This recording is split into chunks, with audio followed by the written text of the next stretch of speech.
audience. LoveLine may contain sexually oriented content. Listener discretion is advised. LoveLine with Adam Carolla and Dr. Drew. Hey, everybody. It's the best of LoveLine. I'm Adam, and I'm at home. That's Drew. I'm at home. You sure as hell ain't at my house, brother. So sit back, belt in, and prepare for a little something we like to call the best of LoveLine. Yeah, it's LoveLine. Woo! Gotta get it on. I'll tell you that right now. You know what I'm saying? I know what you're saying. Let's rock here, Drake. There we go. Drake, Yeah. you're 22? Yes, sir. What's up? A couple months ago, my girlfriend said she wanted to try anal sex. And we tried it, and she didn't like it. And I don't know, it kind of sparked an interest for me. It's not like that's all I crave, but it was kind of, like that hot thing that just kind of was... Well, let's talk about this for a second. Adam, what do you think about this idea of that people up the ante all the time, and that when they do, they sort of are going down a path? You know what I mean? Yeah. The next thing it's gonna we need to bring another person in, and we got to move along the arousal path. Well, if you think about this country and this society and all that, that's basically what it's about. How you doing this year compared to last year? But when it comes to sexuality, I think there's a momentum to it for some people, almost the way you can get a momentum with drugs. I agree. I'm just saying, why should it be different than any other aspect of your life? I mean, if you think about what this country is built on, I don't want to sound like one of the founding a-holes, but I'm saying it's like, let's move. Hey, man, what you did last year, not good enough this year. It's time to ratchet it up. That's all anyone ever really talks about. And so that sort of gets ingrained in it, but that kind of behavior has a positive payoff. It's those sorts of momentums have good payoffs.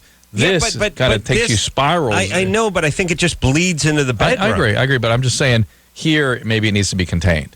Maybe it doesn't apply quite so liberally in this bedroom and with substances. Things you can get motivational shifts in your brain around. You got to be careful with. Oh, no, I agree with obviously. Yeah, I mean, obviously it's like, well, you did this. You only did one balloon of heroin last year. This year, it's time to do 2 balloons. Right. I don't mean it that way, but I just mean we're getting hit over the head with faster, better, stronger, better, faster.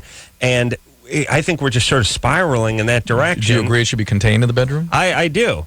But, philosophically, this is something for you to hear, too, Drew. We probably ought to wrap it up a little everywhere because you'd end up just sort of this crazy treadmill, and everyone's talking into their BlackBerry and multitasking, and it's just going insane. You know what I'm saying? Good point. Drake?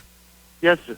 So we're saying cool out a little bit. She didn't like it. I know you're sort of got your arousal spidey senses are up now, but contain it a little bit. I just wondered, is that weird for is it weird for guys to be attracted to that? Because, I don't know. It kind of makes me feel like maybe I'm Well, you're definitely gay. You're gay. Yeah, it definitely makes you gay, Gotta right? be gay. Yeah, absolutely. 100% Of course.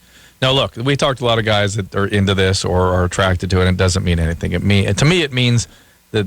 To me, it smacks of, it smacks of alcoholism to me. Is you need more arousal all the time. Yeah. And so just be careful. Just kind of reel it in the way you would a substance or anything else. Just focus on the good stuff that you do have. There are guys out there, and especially guys, not so much women, but there are guys out there that are, there's okay, it's like somebody goes, oh, man, you see that thing on the news of the guy getting cleaned out by the train on the motorcycle? Right. And there's guys who go, I don't need to see that. Yeah. I'm going to go to bed. I'm going to have a dream. I'm on that. No, I don't need to see that. And then there are guys who will pay to see it.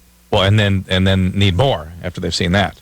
Yeah. Then they got to get something weirder and grosser. No, I'm just saying there are guys who would definitely not want to miss that evening news. If that's what's going to be.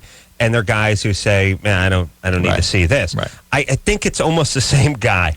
Could be. And there are guys out there that just they're I don't even know what to call it, but they want to see it's like they're the guys. They're not going to kill anybody. They're not going to hurt anybody. They don't want anything bad to happen to them or their family. They would definitely not miss that newscast where the guy got cleaned out. I'm going to shift a little bit on you and also talk about how these guys with their need for anal sex with women, I think it harkens back to that same pulling the ponytail impulse that guys have. Yeah. I mean, what is that? They would like to abuse and physically manhandle women, and then women like to giggle along with that? Yeah. Do you even respond to that? Well, I mean, but a lot of sexuality is just, a lot of it is aggression. I mean, there's a fair amount of aggression mixed up into it, and there's a little, now who's in charge? I mean, there's a few elements. As I've said many times, Drew, when I'm cornholing someone, you know who the boss is. You don't have to come in. You've been just waxing philosophy. You've been sitting around reading Kierkegaard all weekend. What have you been doing? You're in charge. Yeah. I wish you just go around, just do your day that way.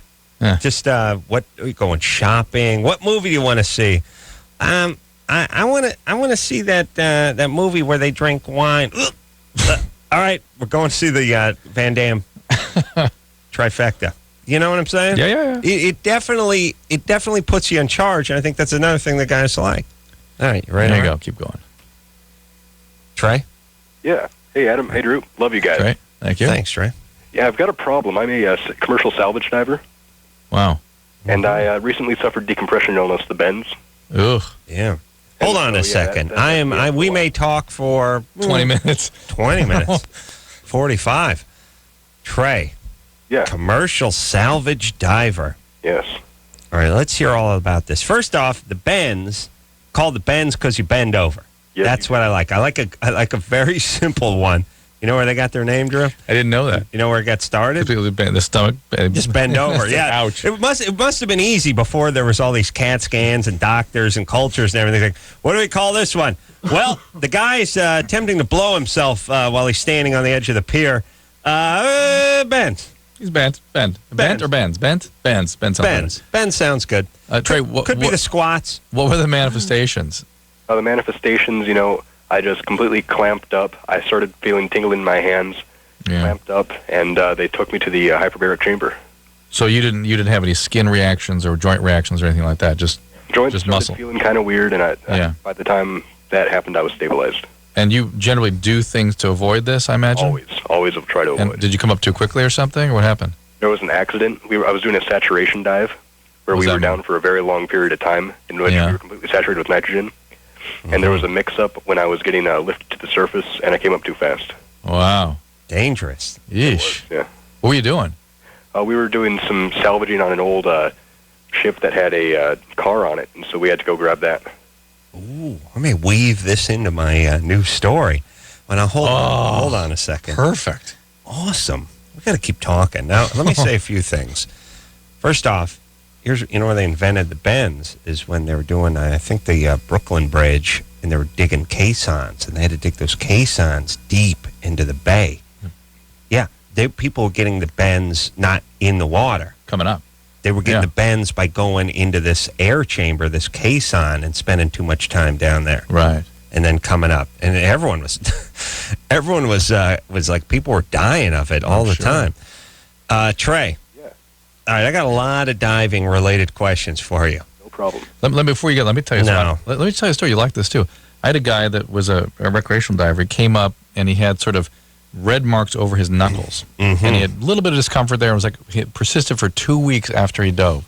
And he said, "What is this?" And we call the diving people. We called everyone we could think of. There's a Long Beach has a special sort of decompression chamber and stuff. Nothing, no big deal. Maybe it's a sea urchin bite or a sting or something. Guy goes down about a month later. He's about 30 feet, dies. How? What was it? The bends, decompression. The bends? Some kind of decompression syndrome. But the knuckle thing was okay. Trey? Yeah. We'll see you in hell is what Drew said. I know, I get that a lot.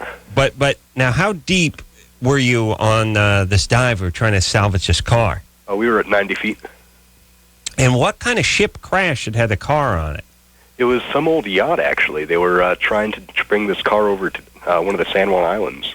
So they were. This rich guy was doing that, and it sunk. And what kind of car was it? A Ford. Old? That's boring. I thought it was going to be a Duesenberg or something. Yeah. What year was the Ford? 67, actually. What? Well, I don't know why he was doing this. Don't you guys have a recycler where you are? Well, you pick one of those for $3,500. Okay, so he found so you went down to get the 67 there's heroin Ford. woven into the seats. Yeah, there had to be some. Sure. And how long was the car underwater?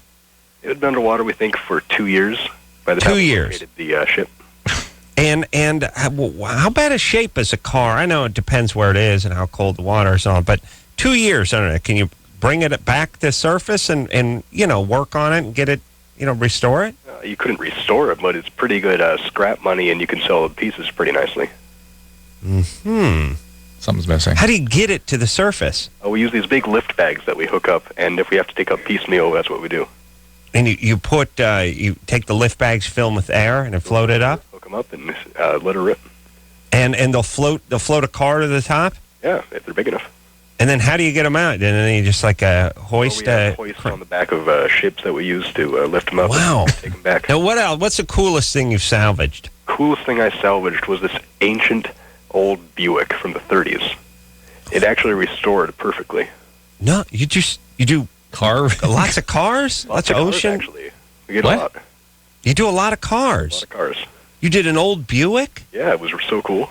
And how long had the Buick been underwater? It had been underwater easily 40 years.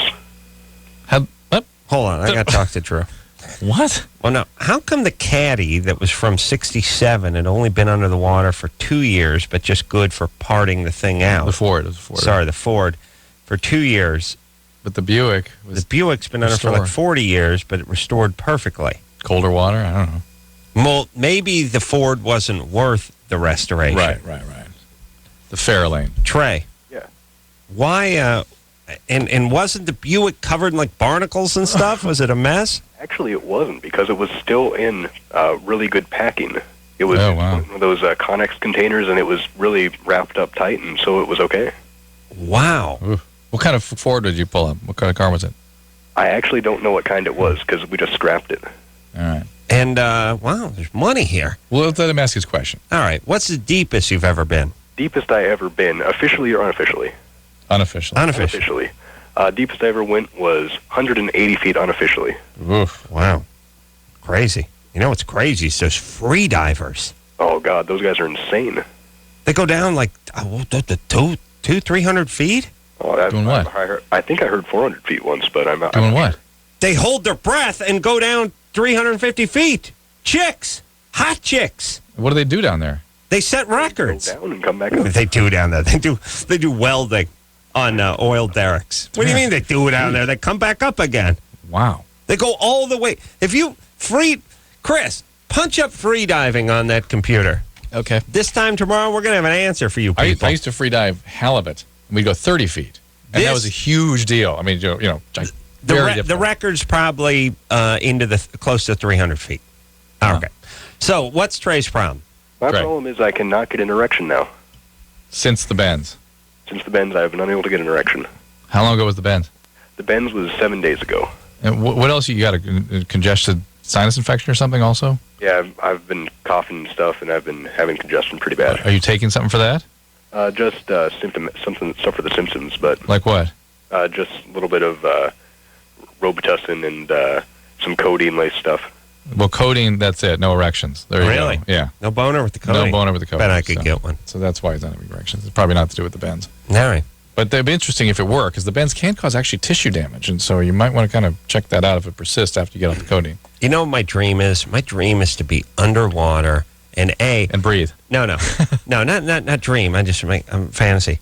I want an excuse to look at a watch underwater. There's nothing cooler. Even when you're in a pool. You ever jump in a pool and you look at your watch and you're underwater?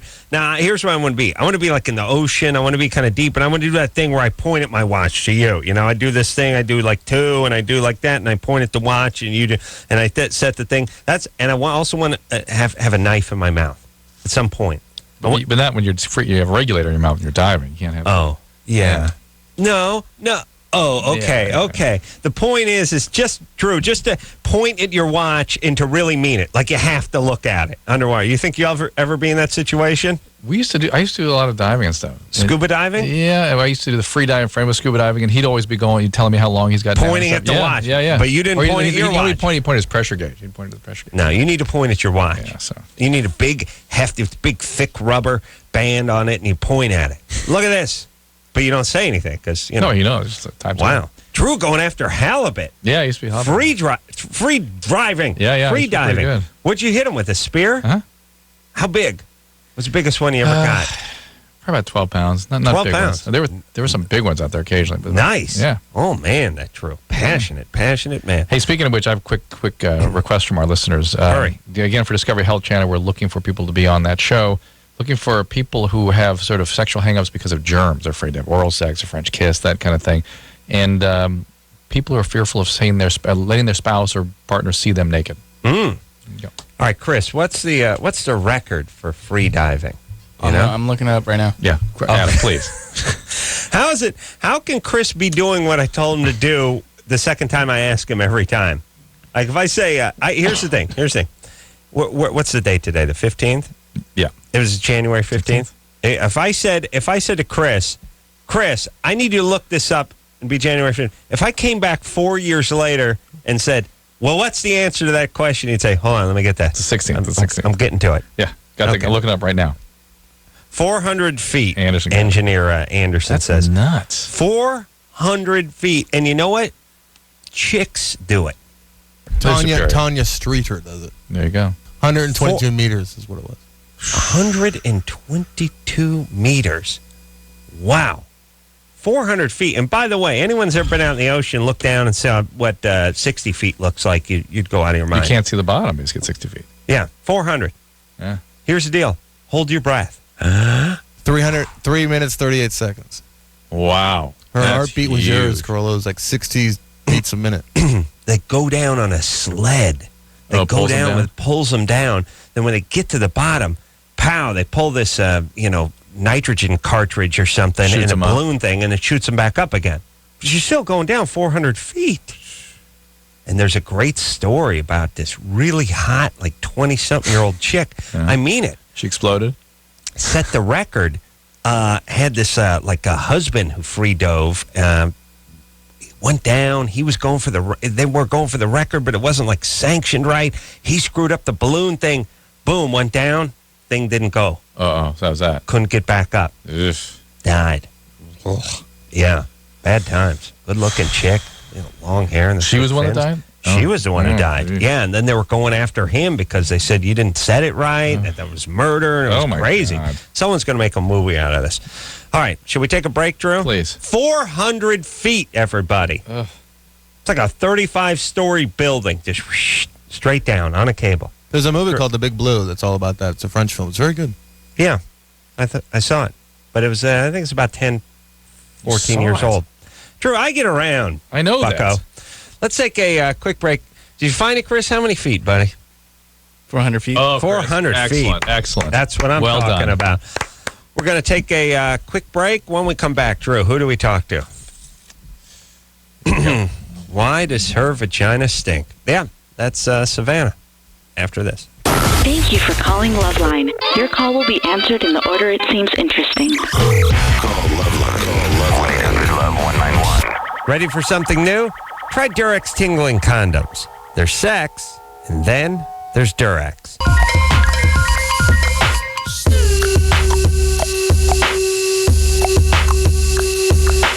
Yeah, everybody, it's LoveLine. I'm Adam. That's Dr. Drew. Phone number 1-800-LOVE-191.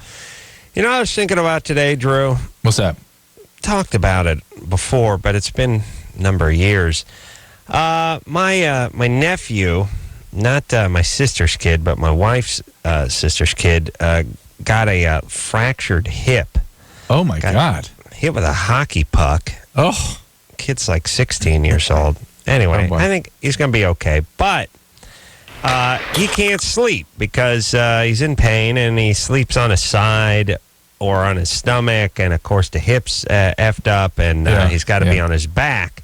Yeah. And, you know, you're on your back a lot in this society. The world is built for people who sleep on their back, whether it's You're right. you take a plane, the seat reclines, you sleep on your back, you're in great shape. You sleep on your front, you're aft, like I am. Yes. And So it's like if you sleep on your back, it's good for if you essentially can doze off in the upright or sitting position. A long bus ride, a plane ride, a boring board meeting, a long movie whatever it is, doze right on. Now, if you sleep on your front, and then especially if you sleep on your face in this sort of cockeyed position I do, where my hands are actually underneath my head, being used as sort of a pillow.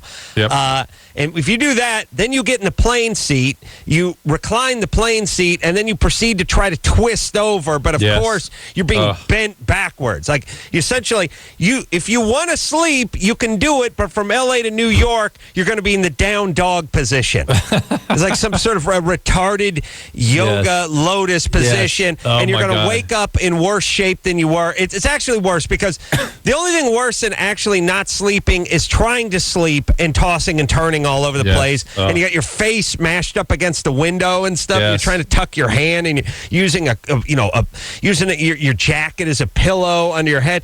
Meanwhile, the guys who sleep on their backs are sawing logs all the way across the ocean. And I just look at them and I think, you're going, 600 miles an hour, you're 30,000 feet in the air, but you might as well just be home in your bed. Because that's where you are right now. You're just leaning back. You're going to bed.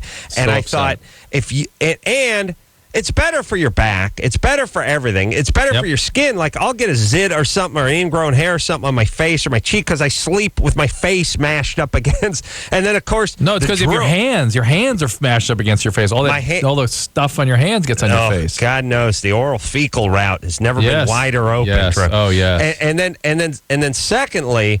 Then there's the drool factor. I will slobber on my pillow face, and now if anything happens, like, I threw my back out or I hurt my neck or something, now you're in for the worst night of your life. You're just not sleeping. You're just not sleeping. And then, God forbid, something happens where you have to go into the hospital for a few days.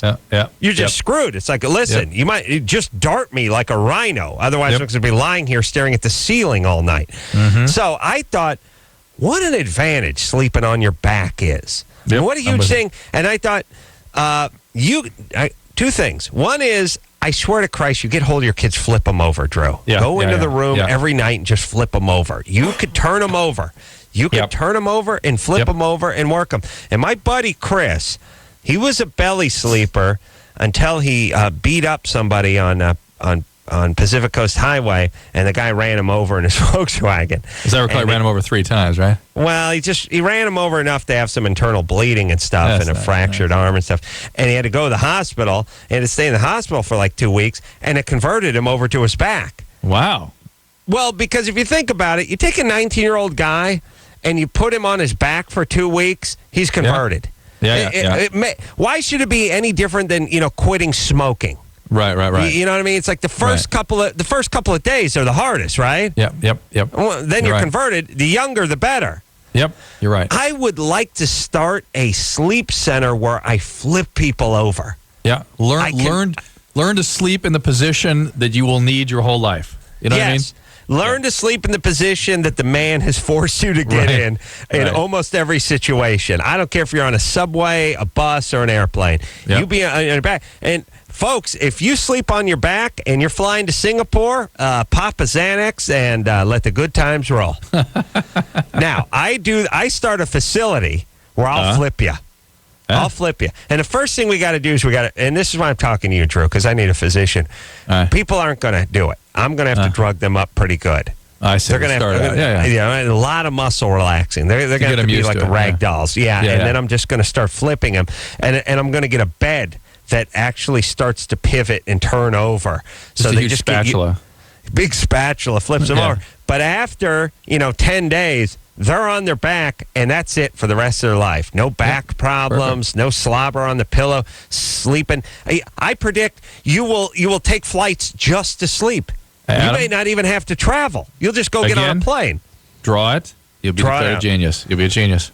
100 years, you'll be a genius. Chris, you see this? I'm drawing a stick figure on his stomach, and I'm drawing the same guy now on his back with an arrow. All right. Okay? All right? Yeah. All right. You're witness, right? Yes. You know what I'm going to do?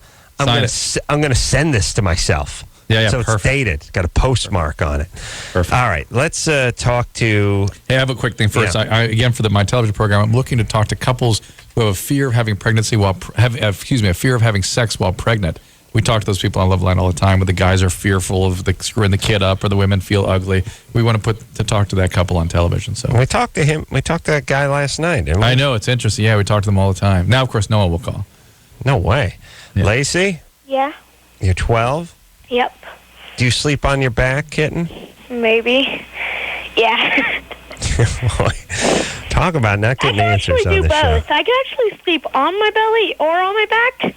I've Well. actually fallen asleep once where I had my elbows on the ground. I had my face propped up. Well, really, You know under what? your hands. I think I could hear her talk about anything.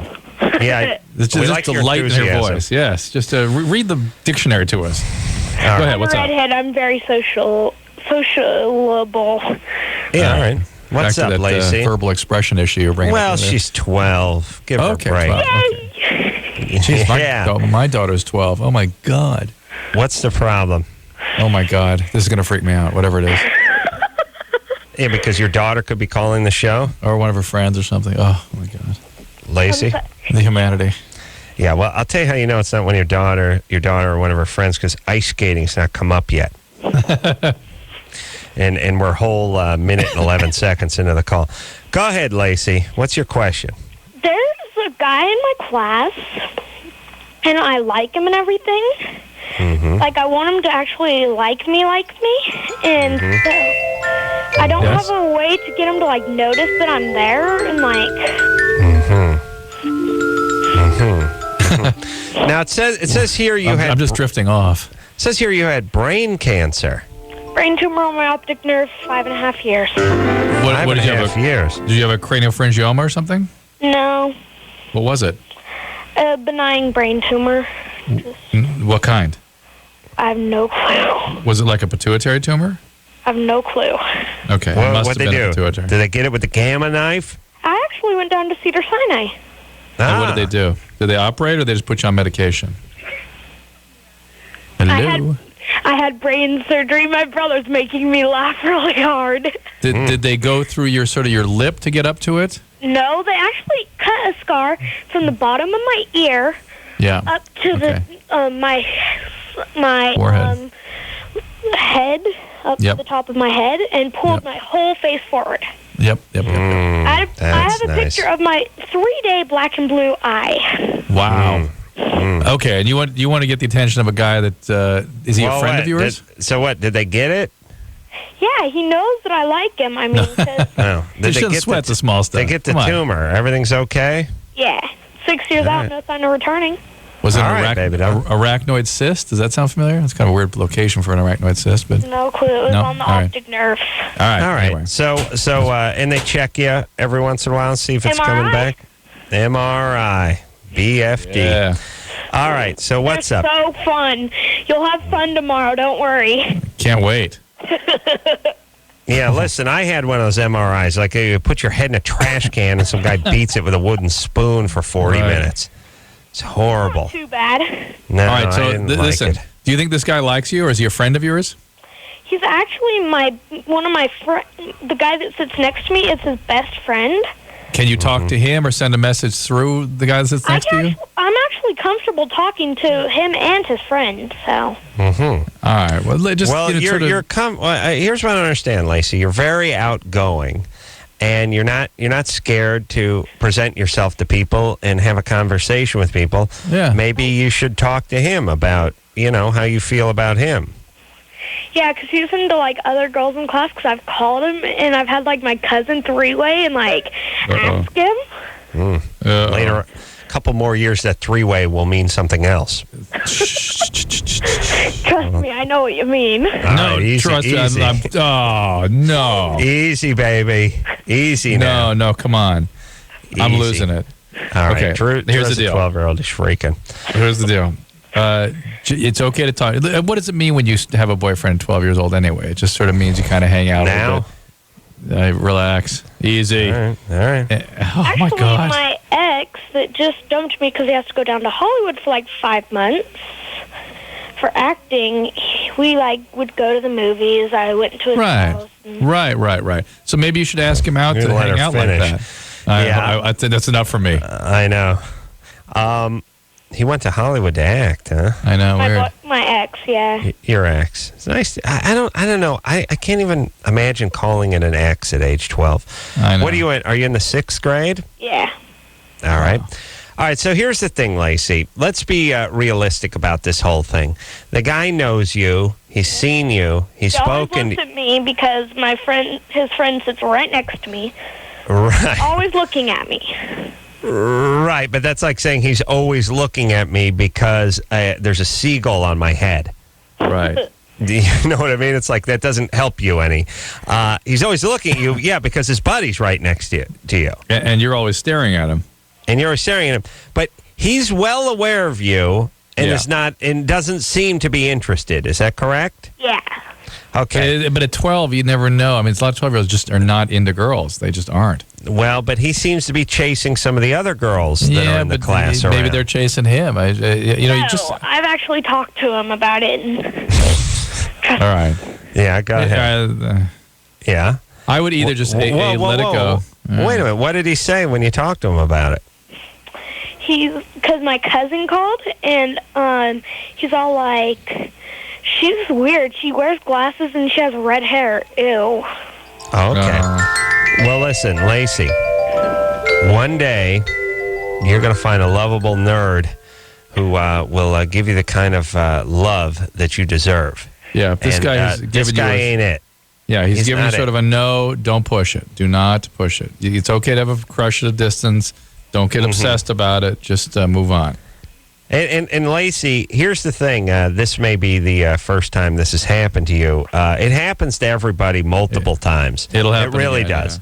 Yeah. I mean, Adam, think of what you wish somebody had told you when you were 12 about these kinds of things. That's what we got to tell her. Which is what you're telling her. Yeah. Here's the deal, everybody. You will find people that are uninterested in you, and everyone will have the people that you are the most attracted to, who you see on TV, could sit you down for 5 hours and tell you all the people who weren't interested in them, right, or who were temporarily and then screwed them over, or what have you. It happens to everybody. And you know what? It's actually a good thing, because it's one of these things, and there's not too many of these things, but it's one of these things where as a human being, it's almost necessary. Yeah, you're right. It's almost important that there's some failure at this level in these interactions. Yes, it makes you a better, more well-rounded, more complete human being. Show me a person that's never stumbled and fallen in this arena. I'll show you someone I don't want to hang out with. That's absolutely right.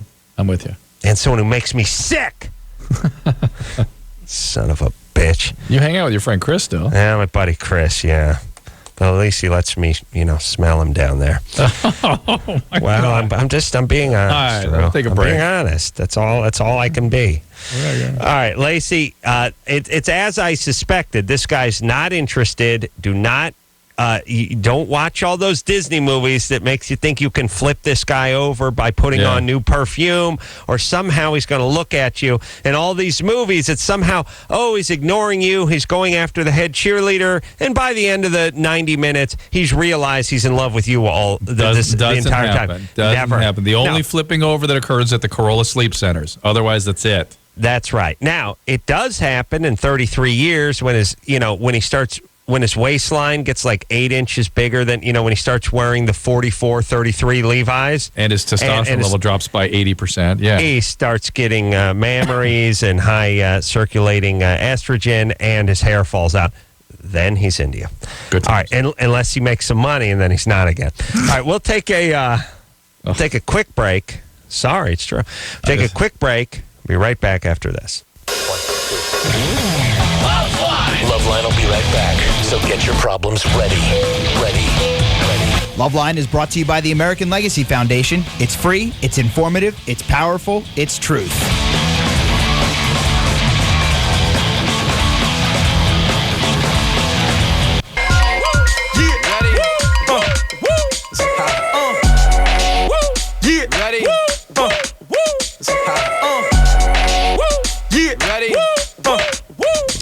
Yep, it's LoveLine, Adam. That's Dr. Drew. Phone number 1-800-LOVE-191er. Well, let's talk to Corey. Last time we talked to Corey, we had to put her on hold. She's 29. She has a little problem with a gag reflex. A little situation with her cousin when she was a youngin'. It's so funny, by the way. You know, she's so focused on this gag reflex, and nothing comes up about the fact that her cousin sexually abused her from age 7 to 8, defecated on her, urinated on her, sodomized her. Yeah, no connection between that. No connection between that and your gag response with the peni. Yeah. No. No. Yeah. No. What? No. Too big a stretch. Oh. Yeah. You just go to church and work things out. Yeah. That's all. You just pray on this kind of stuff. It's fine. And by the way, God, He's got a plan. Oh. Don't question it. Look, those you win the lottery, don't question God, and those you get defecated in the mouth. Obviously, there's a plan. Not everyone can play quarterback. You know what I mean? It needs to be a couple of guards and centers and linemen. You know what I'm saying, Drew? Yeah, well, Corey's been chosen for her job. Yeah. Mm-hmm. Corey? Yes. All part of the grand master scheme. Hey, look, here's all I'm saying. In all reality, I actually went through 13 years worth of counseling, and my cousin was put into prison for 15 years. Good. Excellent. Because everything happens for a reason. Yeah. and what doesn't kill you makes you stronger, right, Drew? Absolutely. Understood. I really didn't think it had anything to do with that because I have gone through all that counseling. And what did your cousin go to prison for? I wasn't the only one that he was raping and things like that. That's just stellar parenting on leave you with that monster. Well, whoever's parenting him too. His mother is legally insane. Yeah, clearly. Ooh, who knows what she did to him? So he's in the joint now. No, he actually just barely got out. No.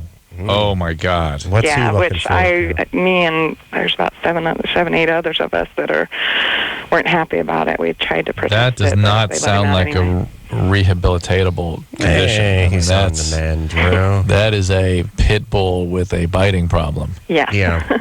And let me just say this. We got 280 million people, give or take, in this country. We can't burn a few. Nothing to spare, huh? Everyone's precious. Everyone's the same. Everything is so precious. So goddamn precious. We got to save everyone. Everyone's contributing. We got, what? Really? That sacred? That precious? Can't burn a few. No extra? 280-something million people? Can't admit there may be a couple of bad seeds in there? Even if there were, it'd be a slippery slope. That's start right. burning. That's right. You find the guys. Stadium's full of people. Yeah, you find right. Next thing you know, you got Logan's Run and Soylent Green. Right, that's where that starts. On your hands. You're right. That's right. You put Manson down, and the next thing you know, jackbooted thugs marching into your house, and they're judge, jury, and executioner. They're deciding. They saw What's you to stop that from happening? They saw your kid steal some penny candy.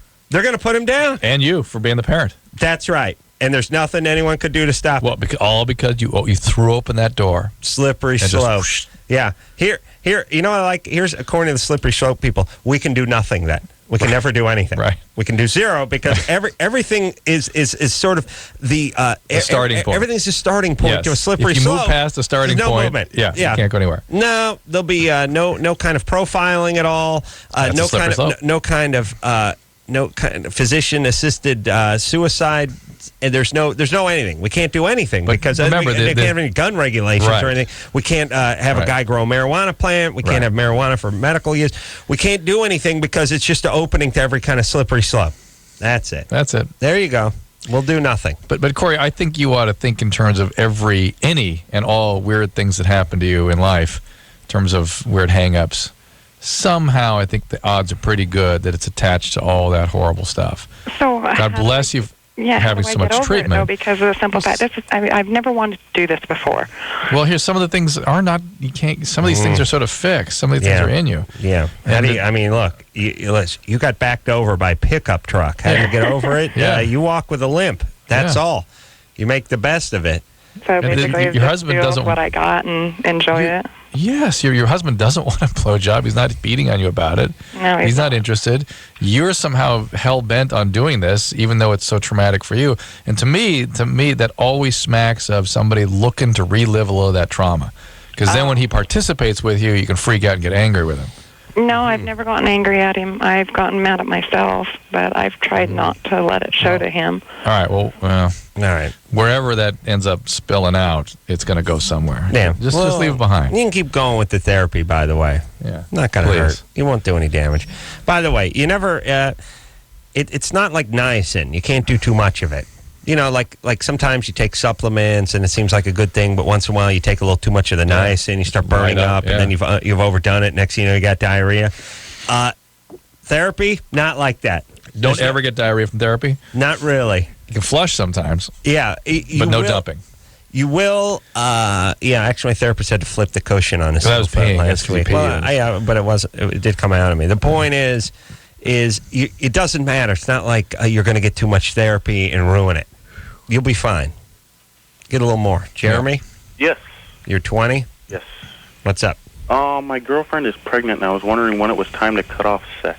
She's got about a month left. Some people do it right up to the end. Right up until the end. If she's getting any preterm labor or any risk to the pregnancy, bleeding, that sort of thing, you definitely want to talk to your obstetrician about it. Okay. Why? What's happening? Nothing. Just wondering when it was time to cut it off. You like having sex with her while she's pregnant? It's okay. It's okay. He'll take whatever. Yeah. Beauty of man, huh? It's gushy. Whatever. It feels gushy on my thing, and then and then the stuff comes out. So what do you mean? He's like a bear. He's distilled it down to. Well, no, I don't like it, but what are you gonna do? I got a hump every 2 days. I'm 20. It's like I'm not going to let a good vagina rot in the bedroom. Not rot, just get away. Yeah, it's sitting there. Yeah, it's it's the same. It's the way I feel about leftovers. Yeah, I'm just eating it. I swear to Christ, I ate Chinese.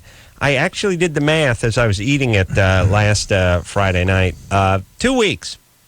2 weeks the Chinese food was sitting in the fridge. Oh. 2 weeks. You ate it. I mean, there's no exaggeration. It was 2 weeks ago my wife brought home some Chinese. How'd it taste? It wasn't even mine. It was hers. Yeah. I went and did something, and then 2 weeks later, there it is.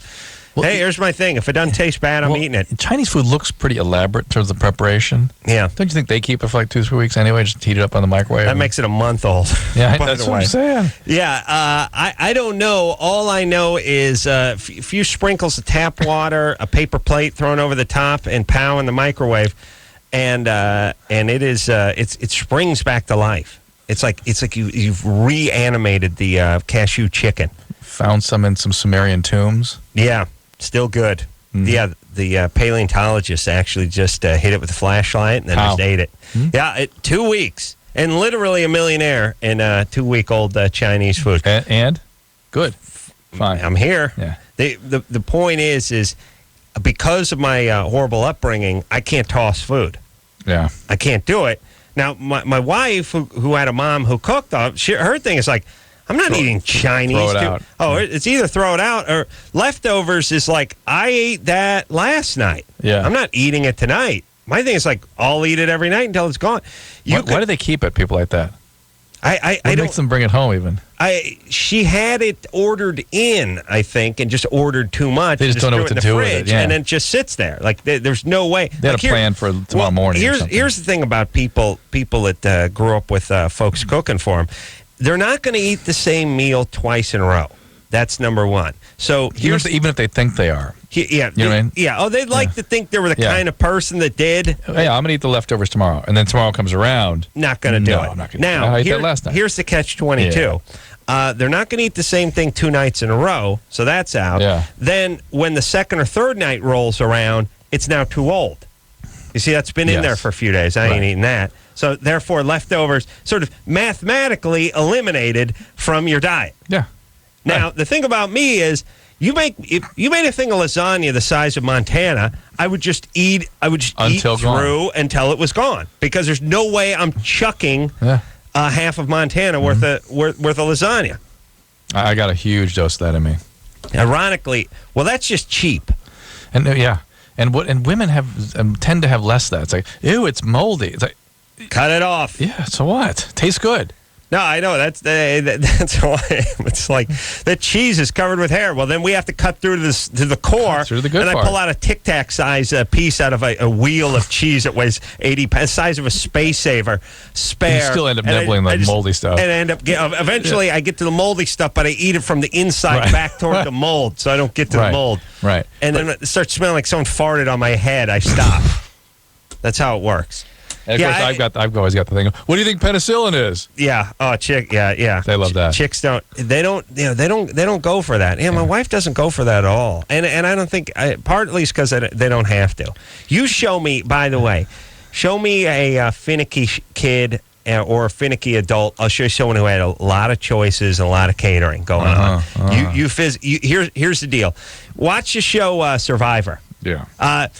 When after 3 weeks of eating grubs and crappy, eating grubs and whatever washes up on the beach, and then he comes around and says, "Yeah, I got some fried chicken." Nobody says, "I don't like fried chicken. I don't eat. Well, I like cheese, but I don't like it when it's." Everyone's like, "F it, I'm digging in." Whatever it is, yeah. Whatever it is, that's it. You have. That's why they get by with the crappy products. So we have some Lay's potato chips and some Fritos. They're eating the bag. They're licking the bag like a goat got to it. And that's the whole thing. You have 20 prima donnas, 20 pains in the ass, 20. I'm sure everyone was taken care of, and everyone goes to the restaurant and is a pain in the ass and all that. Put them on an island, take away their food for 3 weeks, and then probes could crap into a Dixie cup, and they'd be fighting over it. That's the way it goes. Now, when you grow up with mom smokes weed and doesn't come out of a room, that's the way you are. You're there. That's you're the way a feral life is. child right there. That's it. You're hungry. And all the people that have the kids are like, he won't eat. He never, all he wants is fish sticks. He'll not eat. Give him a couple days. He'll come around.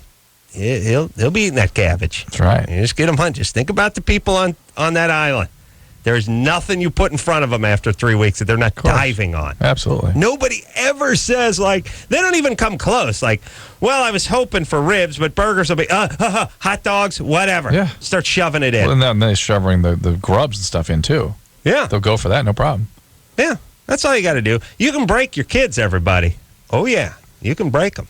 Let's take a quick break. We'll be right back after this. All right, guys, here's the deal. Looking to hook up? Call the Dateline. Sick of wasting time with the wrong person? Call the Dateline. One call's all you need to make. Call the Dateline.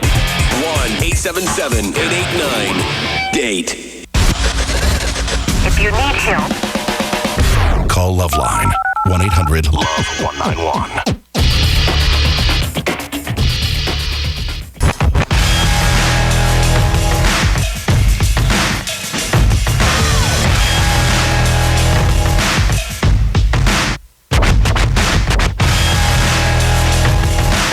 Yeah, LoveLine. I'm Adam. That's Dr. Drew. Phone number 1-800-LOVE-191. Well, what do you think about Thunder Bear? What do you say? I talked to him out in the hall. Yeah. He wasn't excited about it, but some kids came down to watch the show. See what I'm saying? And the kids really wanted to see Chief Thunder Bear, and he's not a fan of children. But I told them they were refugees from the tsunami, and they were Australian tourists. Yeah, they don't look Asian. No, they don't look Asian. But Thunder Bear, he only knows he knows Sunni, he knows a few other Mohawk, he knows a few other American Indian tribes, and that's about it. I don't think he knows the difference between Filipino or Vietnamese or any of this kind of stuff. I told him, and I don't want to tell him any differently, that these kids that are here tonight were refugees from the tsunami, and he wanted his, he doesn't go anywhere without his tribal tom-tom music, but he said he'd come in here because it was for them. That's nice. Okay, good. Yeah. So you want me to get him? Yeah, would you? Well, let's just, should we hear about Julia really quick first so we can sort of set this up? That's the best, most effective method of abortion? You can probably help out with that. Maybe. All right. Well, why don't you talk to her? All right. I'll get All right. him. All right. Now, look, he knows, he speaks Choctaw. He's been coming up with a remarkable amount of English recently. He has, because I think he's from watching a lot of American TV. Yeah. And he's been staying here stateside. I find it very unsettling when he speaks English. He's gynecologist. He's American Indian. He's very spiritual. Let me go get him. All right. And Julia? Dr. Drew? Hi. Chief Thunderbear, the North American Choctaw speaking only, hopefully. All right. Gynecologist will be in a second. Thunderbear! Oh, here he comes. Thunderbear! Are you okay? Yeah, I'm fine. Okay. What's your question? I was going to schedule an abortion, but I am kind of nervous about surgery. Plus, I knew someone who had I think it's RU486. Is that the name of the pill that causes a miscarriage? Hold on. I'm going to interrupt you 1 second here. Oh, my goodness. Chief Thunderbear, thank you for coming in. Yeah, I appreciate that. Chris, guess what? I know. I'm sorry, Chief. He's very upset, Chris, that you didn't. He can tell that the music wasn't here for him. What do you call that? A tom-tom? Yeah, so he can say his prayers, so he can feel like a 100 years of junior college. So he can feel that he's in his home territory. Buried in the quad. Well, that's sacred territory, Chief. Buried at the snack shack. That's sacred territory for the junior college students, Chief. I'm sorry.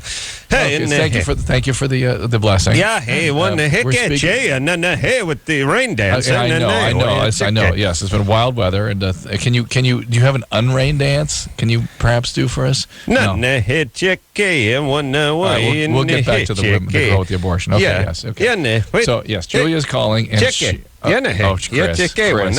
Chris, please get us some coffee. I mean, he's mad enough about not having the tom-tom music. Hey, warm up. Yeah, hey, check it. I wanna. Come on, let's go. He's learned the word warm up. It's pretty good. Chris, don't laugh at him. He's quite serious. I know. Junior college. No. Yeah.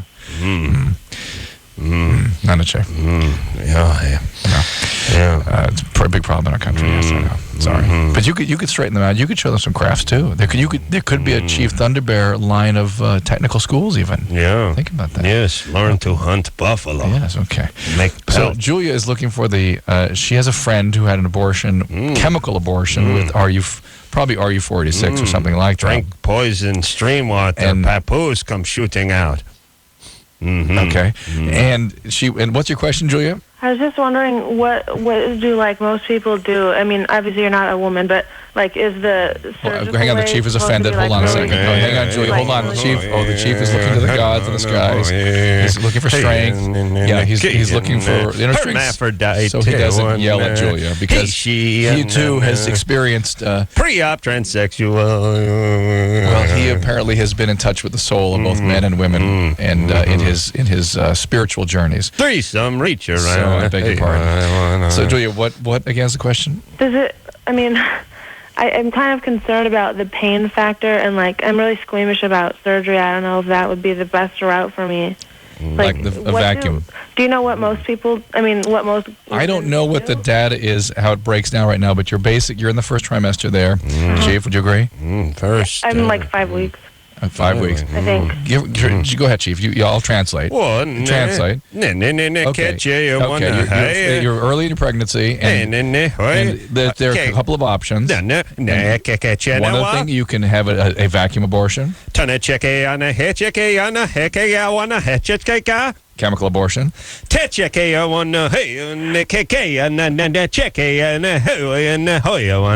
That, Chris, was his coffee order. You got that?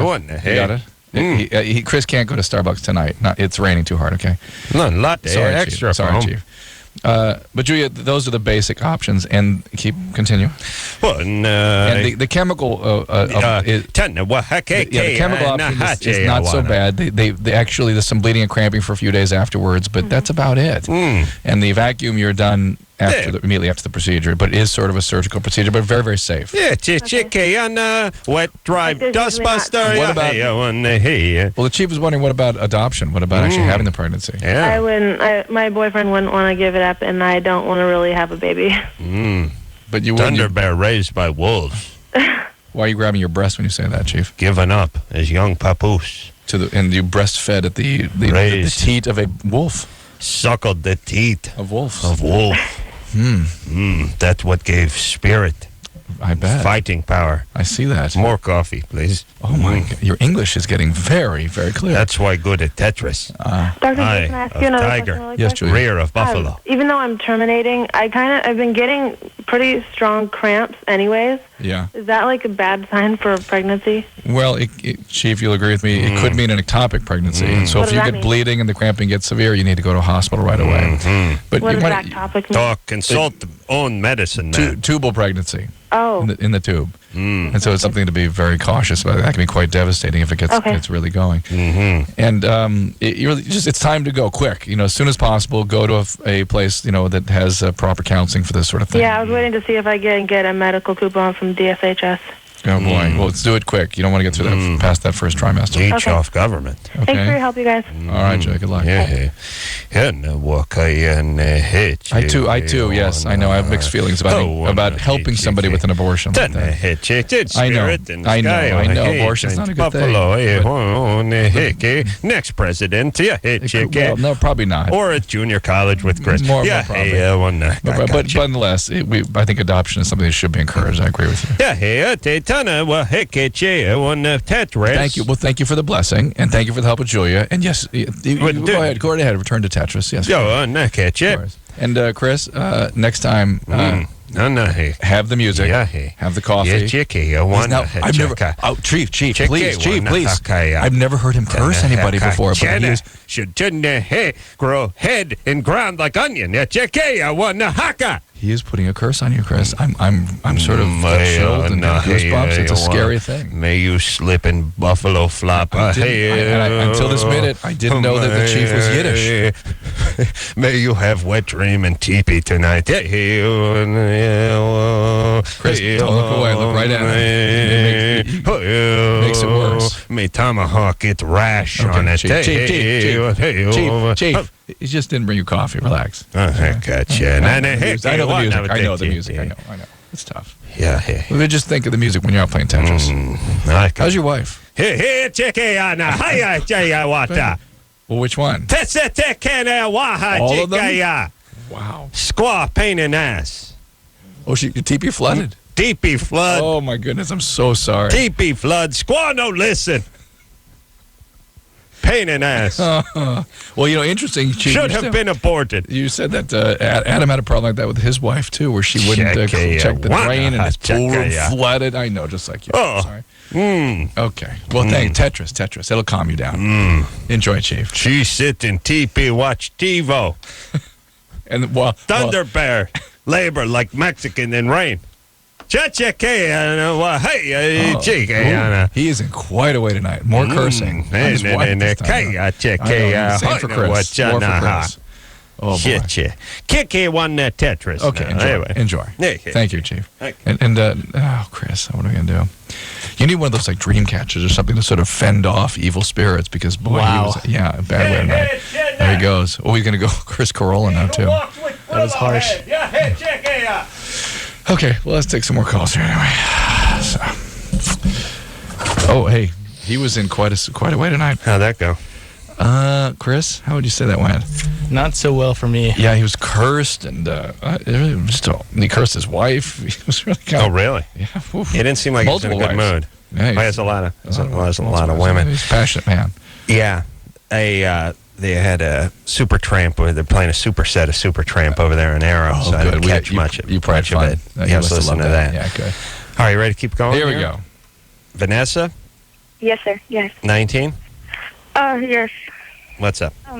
My son is 2 years old, and he has, since this morning, it looked like he had an infection on his penis, and he's not circumcised, and it started with like a little ball on the top of his penis underneath his foreskin. It looked like the size of a marble, and I took him a bath, and it was gone. Thing is that it looked still affected, so I called the doctor, and it was a doctor on call because it's Sunday, and he said just to put antibiotics on it. Thing is that today, right now, it's like it went all the way down, and his whole penis is huge. It's swollen. Okay, you should go to the hospital. There's swollen. Why would it be swollen? It's a cellulitis infection. I asked the doctor why would that happen, because he was with the babysitter all day yesterday, and he said it was probably because it's normal for boys to have it, he said, because they like to scratch themselves. And he probably had gotten a little scratch and he's probably gotten infected. Yes, to get the little thing on the tip, but to have the whole penis swell up and get infected, that's a concern. Do you not trust the babysitter? Well, I don't trust nobody with my kid, actually. Because I have 2 boys, and the other one has a diaper rash when I went to pick up both of them, and now my son don't have a diaper rash when he's with me. He don't get it, but when he's with her, he gets it. So I don't know if it's the babysitter's fault, or I was thinking, you know what? I remember when I had them. Hold on, what do you think the babysitter does? Craps into the kid's diaper while the diaper's wearing it? While the kid's wearing the diaper, just like he actually pulls the Huggies and then just drops the dump and then rubs it around and sends the kid back out to the yard. It doesn't change the diaper real fast. Is that what it is? Yeah. All right. Hey, let's try to figure out what happened to Vanessa. Yeah. Vanessa, anything happened to you? Ever abused in any way? Oh, I don't know. I don't know. I don't know. My mom's married 4. My mom's been married like 4 times. I don't know because I kind of like those guys. Anybody do anything bad to you growing up? Well, I don't remember. I block everything. Well, we just find it awkward or interesting that you would say that no one else should be trusted with your kid, and you have a deep understanding that bad things can happen, and yet you turn your kids over to people who are not taking care of your kids adequately. Well, it's not a rich woman. I mean, I'm a single mom, and I have to work. And this lady was my coworker's mom, and she ended up with my kids one day because I ended up in the hospital, and I have no family around me, and she was the only one that. All right, listen. Let's not get into that for a second. Wow. I'm just curious about your past. And by the way, can you stop crapping out the kids, please? 19 too. You're 19. You got 2 kids. You got to screw up. 2 boys, by the way, so, they can be criminals. They can be criminals? They're going to be criminals, of course. Why? At least start cranking out some girls so we can get a nice, fresh batch of strippers. The boys end up being criminals. Wow. How dare you? Oh, yeah. Why? It's horrible. But here's the thing, Mom. First off, no more kids. Please, no more kids. Well, I have an IUD right now. There you go. Good. Secondly, what do you mean you don't know if you were ever abused? Well, I mean, man, because tell you the truth, my brother, I know for a fact that he was abused. Mm-hmm. He was, right. But what's your brother doing now? Well, he's at Job Corps. He's at Job Corps right now. Right. And Job Corps is prison with a shovel. And a purpose. That's what Job Corps is. And a mission. It's a camping trip for criminals. It's where you get in a bunch of trouble, and instead of go to jail, your last chance is you get to go to Job Corps. The only person that's gotten in trouble between me and my brother is me. I mean, my brother's basically the angel between us both. Well, if the angel of the family's at Job Corps, that's a tough family. Well, because he can't support himself. I mean, he's what happened to you? Mommy to help him. Me. What did you do? Mm-hmm. What do I do? You said you got in trouble. What did you do? Well, since I was 15, my mom kicked me out of the house, and yeah, because you were all over the place. No, I was actually a good person, but my family screwed up. A student, never did any drugs. Your mom just booted you at 15. Well, actually, I started smoking weed because my family would always put me down, and so I would do that so I could get away from all that mental. Here's listen, Vanessa, I'm only coming down on you because you got 2 kids. You were victimized, clearly, and grew up in a bad family. And my only wish for society is that people like yourselves who were victimized can, get a little education, get a career, get a relationship, do this, and when and a little therapy, by the way, for the abuse that you've been through. Yeah, and you shouldn't be in and jobs you should where not be parenting children. Shouldn't be teaching. You shouldn't. But by the way, you shouldn't be flying commercial aircraft either. You know what I mean? There's a whole bunch of things you shouldn't do when you're 19 and you have 9th grade worth of education and an abuse history. There's a whole litany of things you shouldn't do. For some reason, if you put parent on there, that you become a horrible person. Oh, well, Hitler. I see. No, I don't want you doing that, just like I don't want you running a piece of complicated equipment. where you could that actually you don't know how to run. That you don't know how to run, where you could actually. And by the way, we won't let you do any of those other things except for the kids part. That you get to do as much as you like. So, Vanessa, no more kids. Take the one to the hospital. Just because you were abused doesn't mean people are looking to abuse your kids. On the other hand, you're the kind of person who will find an abuser to watch out for the guy you're attracted to and bring home. But I'm very concerned about the swelling of the soft tissue around the penis because that can be a serious thing sometimes. Well, because the doctor didn't seem so concerned when I told him. And why don't you call him again? Again, you keep hearkening back to the little ball in the tip. I took him. I'm scared to go to the hospital actually because last week I took him twice. And another thing about that is I had CPS on me because he had a stomach virus and he wasn't eating right. So I took him to the hospital and they gave me some respiratories. Is that what it's called? You stick them annually? Suppository. So suppositories. The thing is that they put one in him at the hospital. They gave me some. I got home. I tried it like 6 hours later. He wouldn't let me. Now, I didn't force him. I'm not going to force. I mean, I know I'm supposed to because he already gave me a big old lecture. I'm supposed to. I'm just not used to it, and I don't feel right forcing my son to stick something up his butt. That's how I feel. I mean, and I talked to other ladies. Well, given that he will stop his vomiting, allow him to take fluids, and save his life. Yeah, I understand. That's what the CPS guy told me. But I mean, trying. Well, so here's your choice. He can have a little bit of discomfort with the suppository or die. These are the choices. Okay, Mom. This is Mom. Everybody. Yeah. And CPS twice, hospital twice. All Oh my goodness. Now, everybody, just close your eyes and picture what the young boys are doing about 15 years from now, 16 years from now. All right. College bound, tax paying. Future fathers of the year. But after all that chaos, how could they ever contain? It's hard to know. All right. Well, listen, Vanessa. I'm just saying, all right, Vanessa, don't we see this? Ask for help, Vanessa. Ask CPS, ask the hospital. Maybe some visiting nurses can come by. You need some help. You need some structure. Yes. You really do need help. You're doing the best you can, but you're 19. You got a 9th grade education, and you're trying to raise two boys. You're doing 50 times the job that Adam would do if he'd had 2 children at 19. I would complain about me if I had the kids. I don't have the kids. You would be better off with, goldfish. Yes. You could barely handle goldfish at 19. No, I couldn't. Yeah. I did, however, give a goldfish a suppository. Oh, that's a skill. Yeah. I like to see that, by the way. I ironically fed him one of those goldfish crackers right up his rectum. Oh, nice. Yeah. It was sort of life imitating art. It was interesting. I bet. Yeah. All right, we're going to take a break. Chris, what's happening, brother?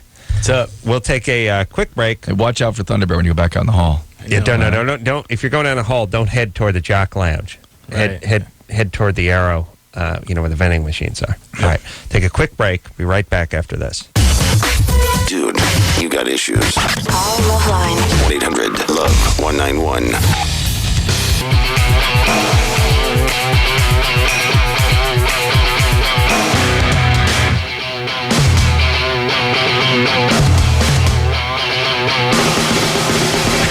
Yeah. Woo! LoveLine, baby dolls. Phone number 1-800-LOVE-191. I'm Ace. That's my par, Dr. Drew. Nisha, Yes? 19. Yes? What's up? Not much. I thought I'd just call and ask this question. My boyfriend, we've been going out for about a year, and maybe 3 or 4 times when he's had an orgasm, he hasn't ejaculated. Just out of curiosity, are you Stick? Irwindale Speedway? Where are you? When you're driving one of those outlaw midget sprint cars? No, I'm just driving in the car. Oh, you're in the car. Okay. And you're driving? No, my boyfriend's driving. I just All right. What's he got under the hood? I don't know. Ask him. 4-cylinder, the Civic. It's a Civic. Didn't sound like it. All right, you got something going? You got some exhaust or something going on there? Or maybe a throttle body? It's factory. Say it again? If they hear me revving it up.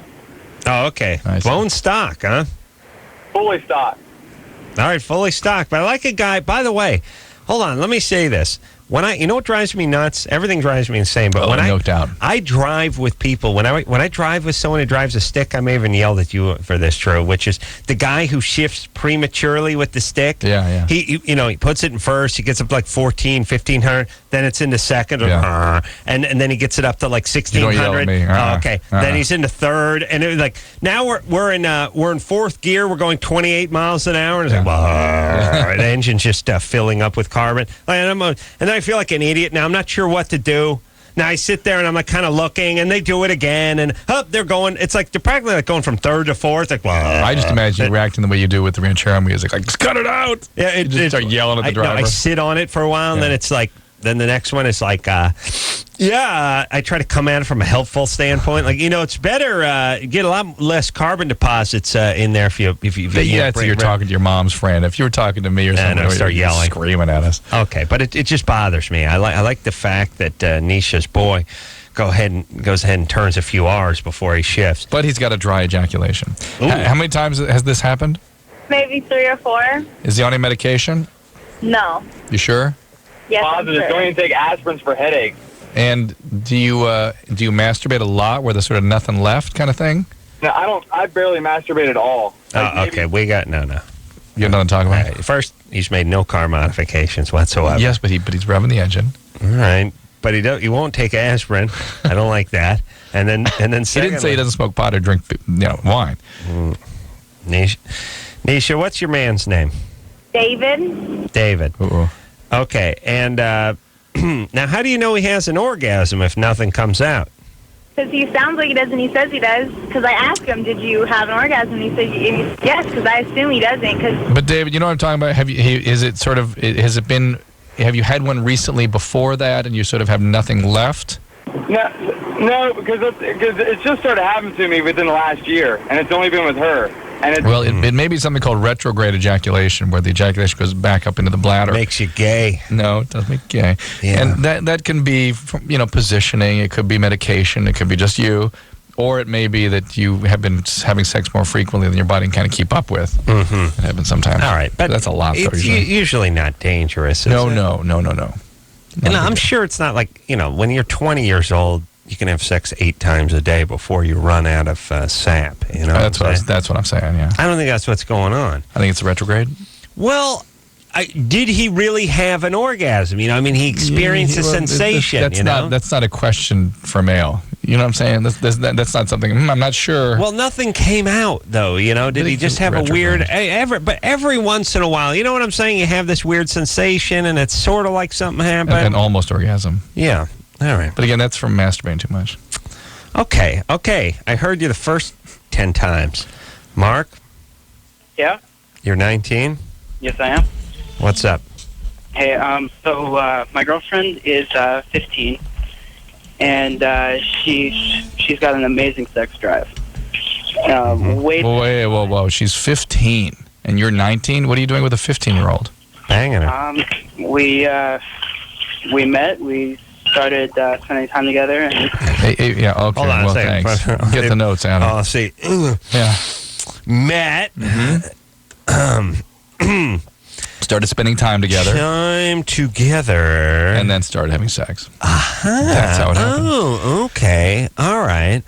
I thought you guys never met and spent 0 time together. I really had no idea who each other. I thought he just put his penis through a hole in a like an outhouse, and she got on the other end and serviced him. I didn't know they'd actually seen each other. That's kind of hard. But Mark, here's the deal: a 15-year-old who is going out with a 19-year-old that has a heavy sex drive, almost by definition, is a trauma survivor. Is someone who's struggling with issues. So what happened to her? What happened to her? What happened to her? My parents divorced. Hey, Mark. I guess that's Stop doing the dishes, Mark. Yeah. Stop doing the dishes. Can you empty the ashtrays after you get off the phone, please? Mm-hmm. Okay. Oh, how dare you, Adam? What are you doing? What are you doing, Mark? I just went over and sat down on the couch because you wanted me to quit doing the dishes. All right. Thank you. Mm-hmm. But by the way, do you have your own national top 10 show? Is it Mark's, pedophile countdown you do every Saturday? Do you spend that much time on the radio that you'd actually be doing a load of dishes for the 3 minutes you're going to be on? Yeah, No, matter of fact, yes. Yeah. Right. You got to think about it for a second, Adam. Come on. This kid's cocky. I like that. Well, all right. So you're having sex with a 15-year-old. See, we don't like that. What grade is she supposed to be in? 15? Is she 10th grade? 10th grade, yes. Yeah. And you're out of high school? I just graduated last July. Or July. All right. June. So 9 months ago. She's she's an old. Oh, okay. Yeah, just. You still wearing the cap and gown, Mark? That is the converse of. Well, right now, that's the same impulse. I'm practically in high school. I just graduated. In before the summer. Mark, what are you doing for work? What are you doing for work? I work at a computer repair shop. Okay. And, the quirk to it is it's owned by her mom. All right. And she's in the 10th grade. Yes. And are you guys in love? Yes, we are. Very much so. All right. Mark, have you not had a lot of girlfriends before this one?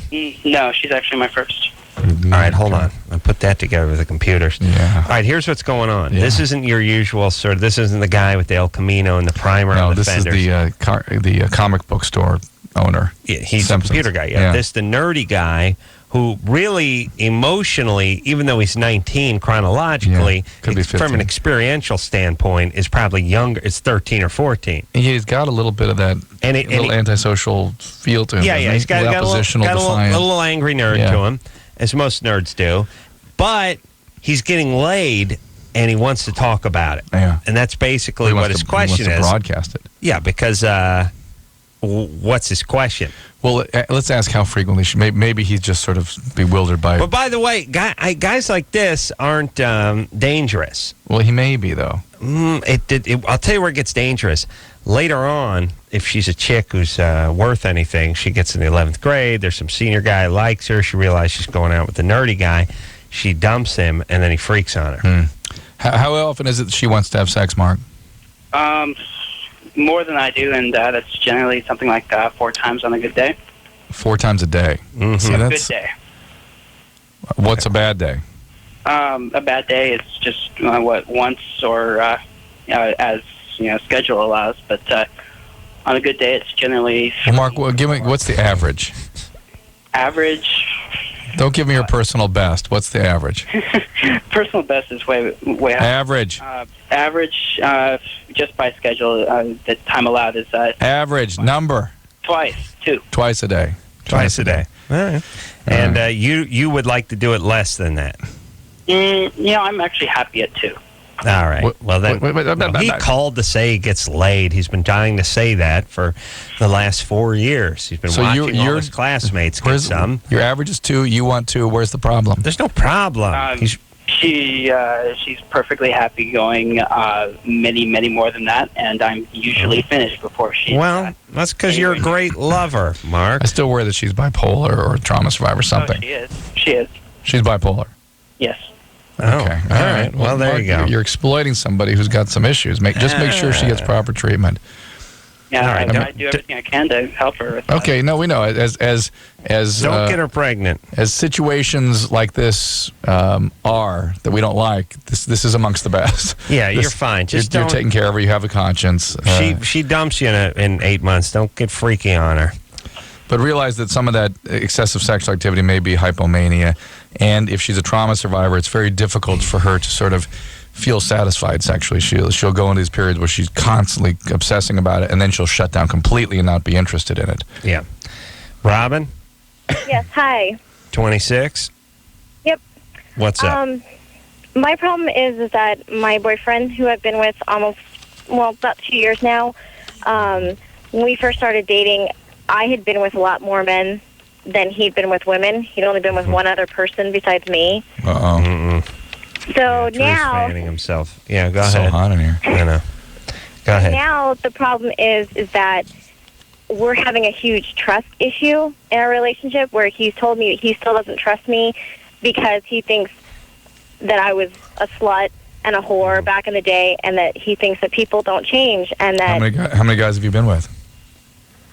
I've been with 25. That's a good number. Why don't you stand up for yourself? This guy's being an ass. Yeah.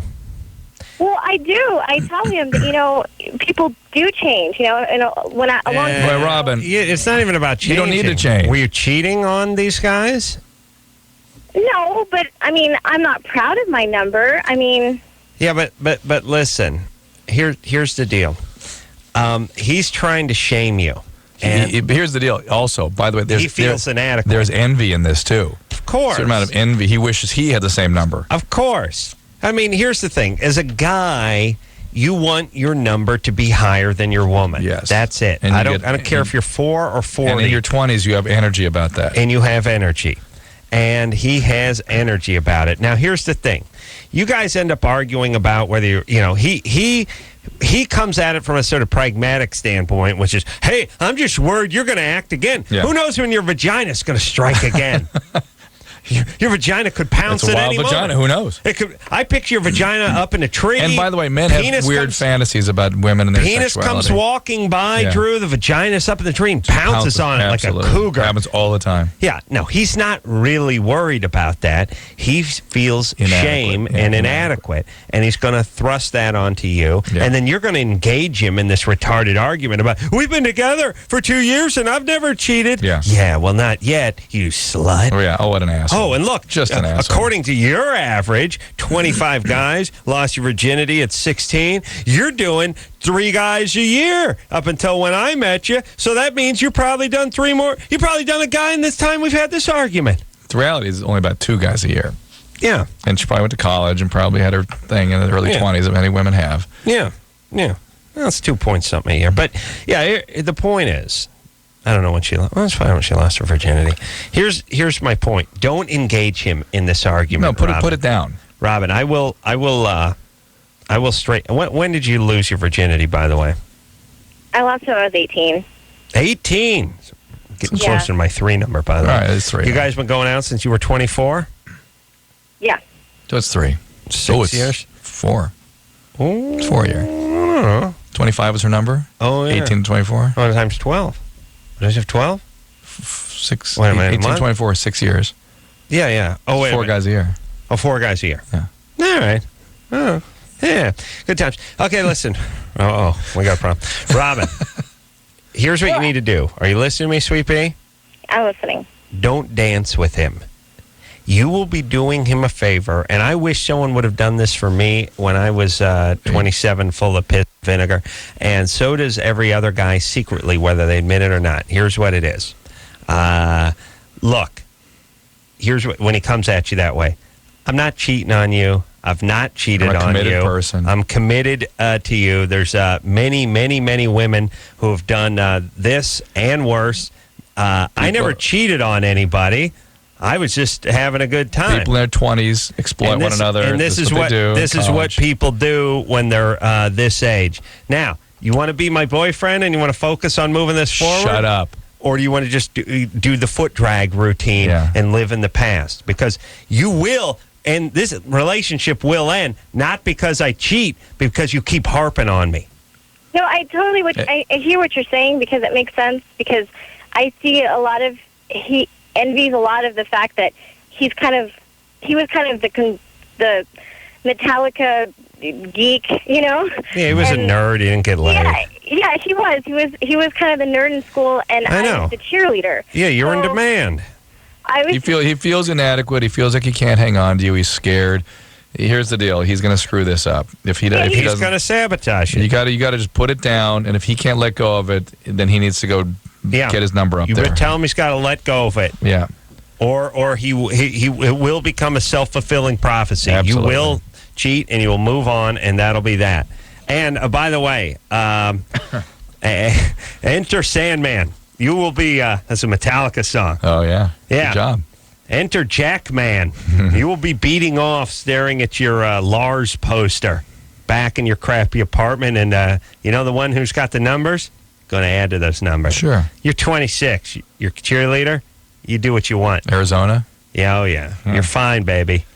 Just believe me. But here's what I'm saying. Guys and women have their own version of this, too. Each partner needs a yank on the chain. What's the female version? I'm trying to think. Here's what I'm saying.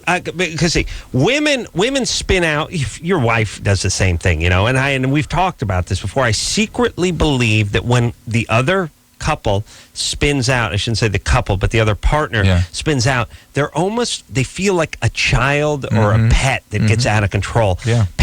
You give a pet run of the house and shut the door, they just start to crap everywhere. They start chewing on themselves. They're chewing furniture. Relax, Drew. I see your posture. Relax. You're getting going now. You want to say something, but just listen to me. This is interesting to me. They need confinement. They don't need restraint, but they need to say, look, I'm your master. Everything's going to be cool. Yeah. Now, get in the broom closet. I'm shutting the door. Yeah. You're like when your wife went nuts when you went to the Playboy match and to do politically incorrect. The backpedaling causes more. It's like they're rolling downhill. They're stumbling at you. You backpedal. They feel more out of control. They feel like they're losing. They're stumbling. They can't keep up their feet. They need you to yank that chain. You need to say, look, this is business. I got a house here and a family to provide for. Obviously, I'm not in the grotto with any playmates. We're shooting a TV show right here. And by the way, I'm out by 9 o'clock to go to my next job. All right? So, zip it. I need to be able to focus. I don't need you riding me for stuff I didn't do. Boom. It snaps them into place. I think they need it, provided you didn't spend the weekend at the Bunny Ranch. Right. And I think in a situation like Robin's here, I think she needs to tug the chain. Absolutely. So look, you want this to end? It's going to end. Not because I'm going to cheat, because you won't stop talking about a past that you feel inadequate about with your past. Now, I love you. We've been together for 2 years. No cheating. Let's move on. Am I right? Absolutely. It's setting a boundary. All right. It's saying, hey, it's your problem, not mine. People like boundaries. Yep. Yes? Yes. All right, now give me some coffee. All right, let's take ourselves a little break. We'll be right back after this. 1-800-LOVE-191. LoveLine. LoveLine with Adam Carolla and Dr. Drew. We'll be right back.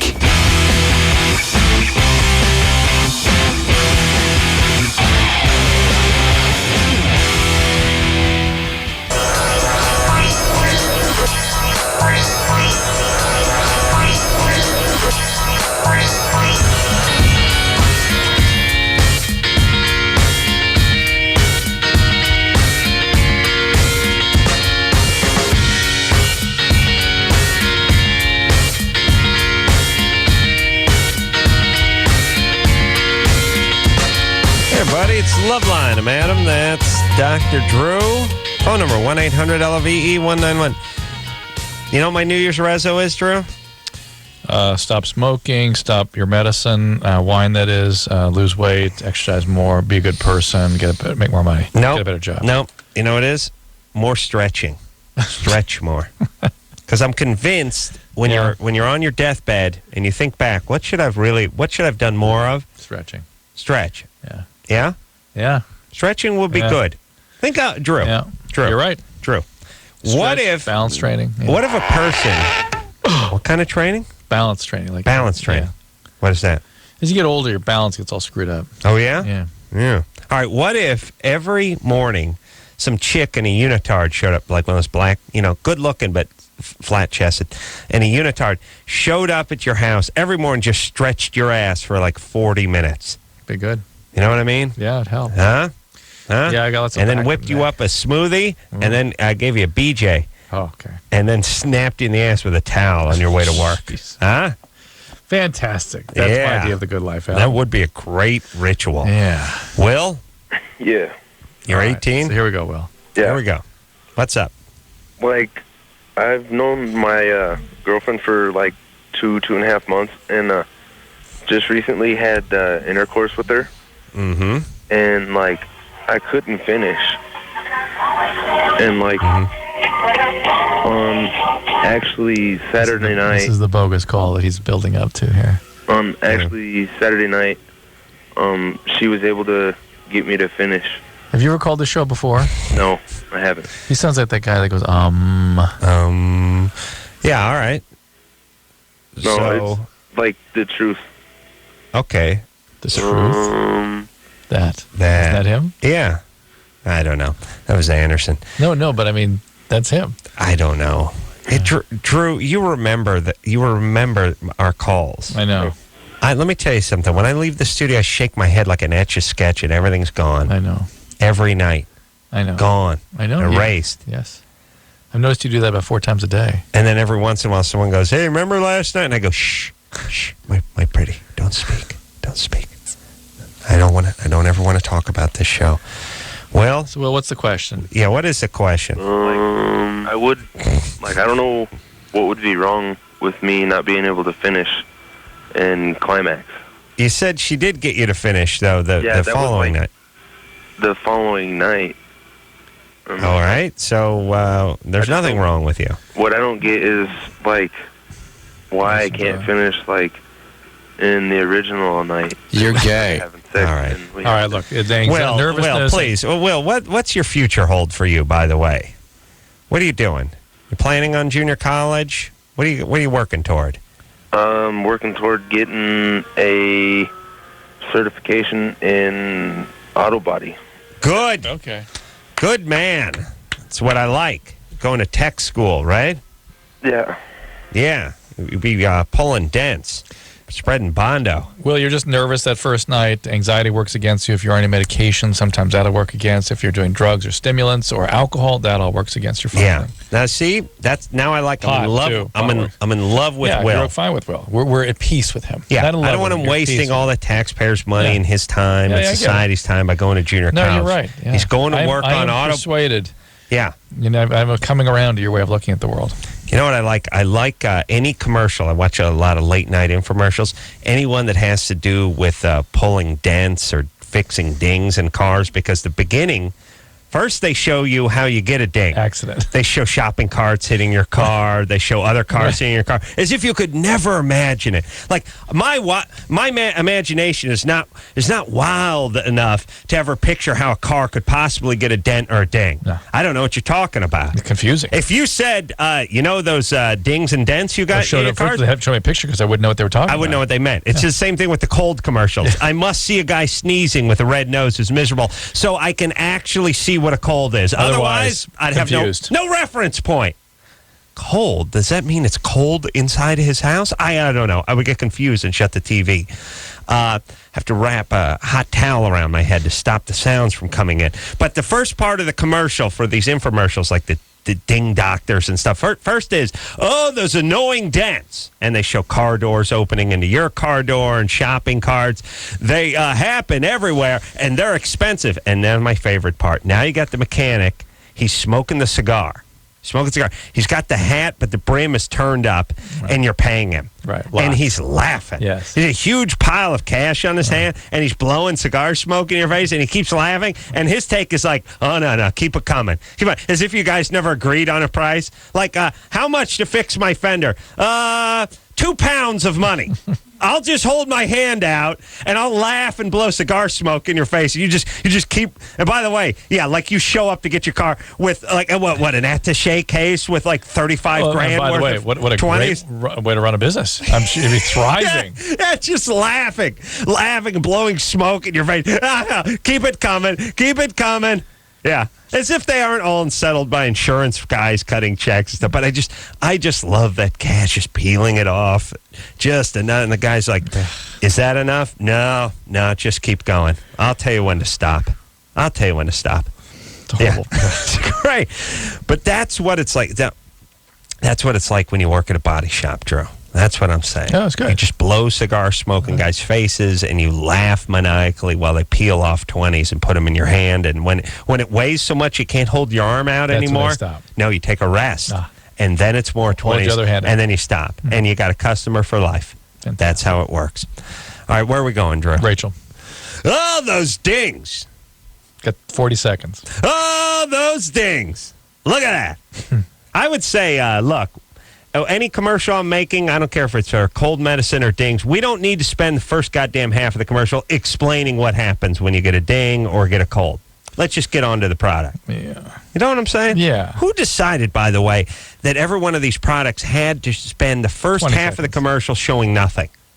I would just get the product in immediately. Yeah. I don't need to see a whole setup. By the way, with TiVo and stuff now, you just want to have a blinking light with your product. You know what's crazy about TiVo now is I realize that there's certain commercials that I've fast-forwarded through 1,800 times, and I still have no idea what it is. And once in a while, after 1,800 times, I'll stop and watch it just to say, what is that for? Yeah. I saw that idiot. I fast-forwarded through that idiot 1,000 times. I have no idea what it is. Yes, with TiVo, you should just have a graphic of your product name flashing. Yeah? And some cleavage. Show some cleavage, because I'm going to stop. Stop. I say cleavage, I'll stop. All right. Let's take ourselves a quick break, Drew. All right. Speak to Rachel when we come back. Yeah. Had sex at 11 with a 17-year-old? I'm thinking about, but now she thinks she's sexually addicted. I think maybe put Michelle and Rachel together, because Michelle's a survivor of sexual abuse who went through that whole thing in line 1 there. It'd be interesting to talk to both of them. Yeah. I thought, we have an engineer named Michelle, too. Yeah. It becomes confusing. All right, Drew. We'll clear that up. We'll be right back after this. All right, guys, here's the deal. Looking to hook up? Call the Dateline. Sick of wasting time with the wrong person? Call the Dateline. 1 call's all you need to make. Call the Dateline. 1-877-889-DATE. If you need help, Call LoveLine. 1-800-LOVE-191.